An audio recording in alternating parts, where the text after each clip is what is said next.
north for 6 miles. Good morning, happy people.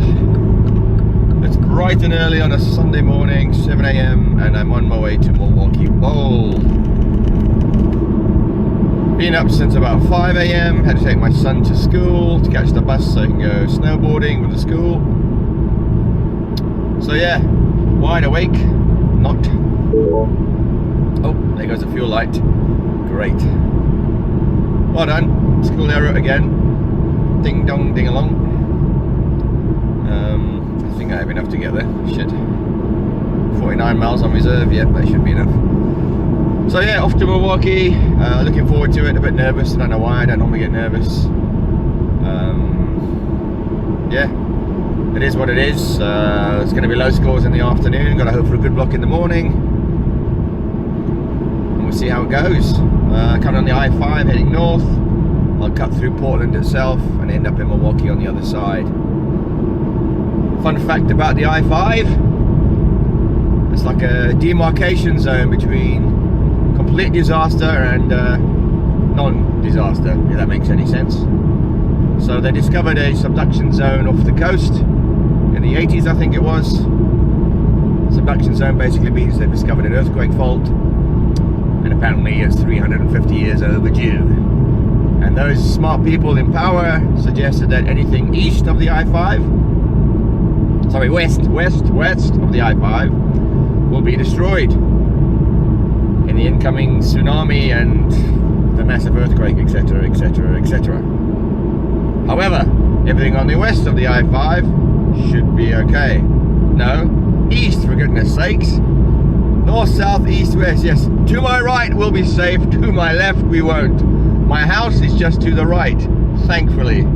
So yeah, I trust in science most of the time. Maybe not this time, because everything in Portland would be wiped out in a massive earthquake, because everything built pre-1980 is not earthquake proof. Anyway, on that happy thought, let's go bowling!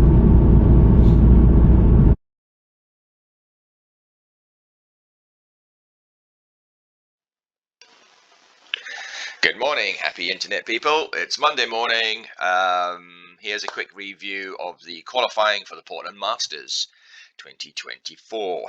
Old man versus kids. Short pattern in the morning session, a long pattern in the afternoon session. 48 feet is long. A 1 to 1.7 ratio is hard. Wooden lanes is impossible. Anyway, that was for me. So yeah, this is the recap. I found this little sign interesting when I walked in. I thought, okay, if you say so. That did not apply to me in the afternoon, I can tell you that. So yeah, I'll start the show and maybe I'll just talk through some of the pictures or whatever. See how we get on. Obviously, I don't play any other stuff. Whatever comes into my head comes out of my mouth, as always. And as always, it normally gets me into trouble. I'll see if I can stop and pause this as we go. Oh yeah, this is the 3 US Open titles that the fellow won. I'll try and pause this on the long. Hope that paused. The previous slide, the owner Dave Husted, he's won 3 PBA US Open titles, which is pretty impressive, and obviously a whole bunch of PBA titles. Met the guy, spoke to the guy, super guy. Doesn't play PBA 50. Not interested really. Spent his whole life on tour and just wanted time away. And obviously he bought a bowling alley, I think. And that's what he does now. So anyway, get back to the tournament. This was the long pattern. And long patterns are hard anyway, especially for a low rev guy like myself. But on wood lanes, it's just difficult to explain to you guys how tricky it is on wood. Pretty much in the beginning, the front part of the lane disappears very quickly. And you don't notice it because the back part of the lane hasn't gone yet.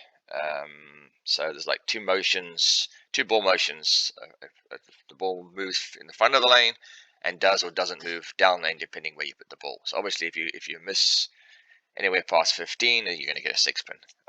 But oddly, if you went a little bit left of 20, you'd get a 4 pin. It wouldn't just slide past into a 2 pin or something like that.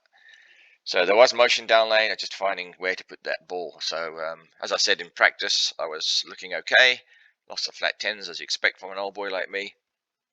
and then I didn't see the pattern change. And then once the match started, it literally disappeared by the third or fourth frame. It was gone. And I made the wrong moves, thinking that I'm doing something wrong. I had a spot a minute ago. Where's it gone? And yeah, typical amateur. But I got some advice from some good players, and I gradually started moving left. It was super tight, didn't have much room, and just ended up missing a lot of spares. So that would have cost me in the end, which I shall get to in a moment. So yeah, short on wood. I mean, short on wood was okay. I finished on 85 over on the short pattern. Wasn't too tricky. Just on perhaps the first game, it was a bit tense. Wasn't throwing the ball too well. Had a bit of under over issues. Luckily, I was following a bunch of two-handers to my right, and I think they gave me some hold later on, which helped. So ended up 85 over after starting with a 170 game. Finished 6th for my block on the short, and I think 12th overall between all the squads on the short. For an old boy like me, I'm quite pleased with that against the youngsters. And then yeah, we moved into the long in the afternoon, and that was just a disaster. I ended up missing the cut by 8 pins, I think it was in the end. Yeah, 8 pins. I missed the cut by 8 pins. Finishing 35th place. There was 30, obviously 32 was the cut. Excuse me. I did manage to cash. I cashed a little check for my 35th place. So yeah, all in all, what can you do? Good and bad. Long is always tricky, and yeah, 48-year-olds. I wish I was 48. 56-year-olds shouldn't be playing against 20-year-olds on a. Oh, look at that, 80s man style.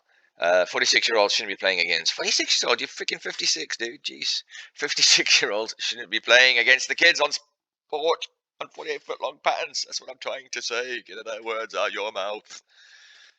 So yeah, I'm not even gonna go. I'm not even gonna contemplate the 48 foot.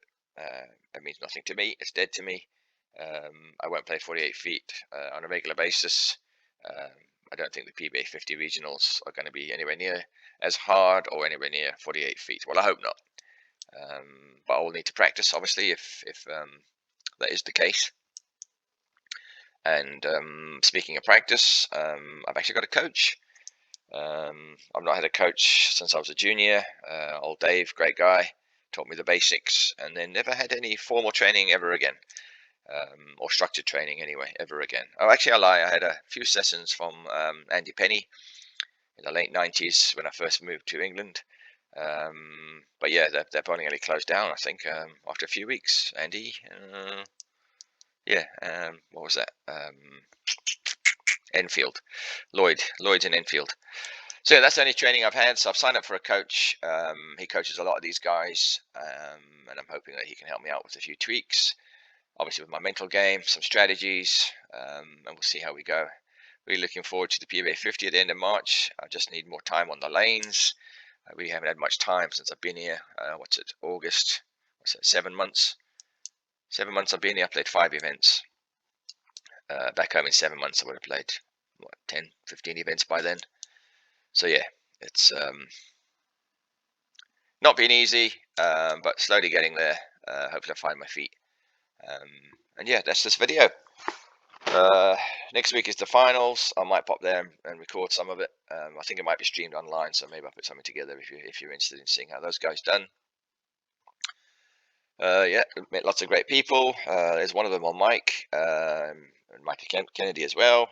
All good bowlers. Had some fun. And looking forward to getting on the lanes in Lebanon. Not Lebanon where you think Lebanon is. Lebanon in Oakland, Oregon. I think that's in a couple of weeks. 17th of March, I think. Yeah, that's a couple of weeks' time. House shot, got to drive for 2 hours for that, but I've decided that I just need to get time on the lanes. So house shot or not, at least this, you got to have some competition thinking. Get your brain in gear, and hopefully I'll be ready for the PBA 50 regionals. Right, I'm going to sign this off because I'm rubbish. I'm talking rubbish. I talk too much rubbish about myself. Hopefully, you don't get too bored from the series of videos that I'm doing.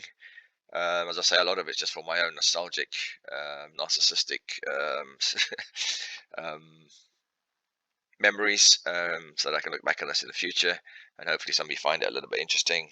Bowling in North America, certainly for the senior guys. So yeah, that's it. Stop talking, Paul. Adios. See you in the next one. Oh, like, subscribe, comment, all that sort of stuff. Apparently it helps some sort of algorithm, whatever that means. I can't imagine anybody searching for old fart bowling in America, or alien, whatever I call myself. I'm a legal alien. Never mind. See you in the next one, guys. Have a good one. Miss ya. Love ya. Bye.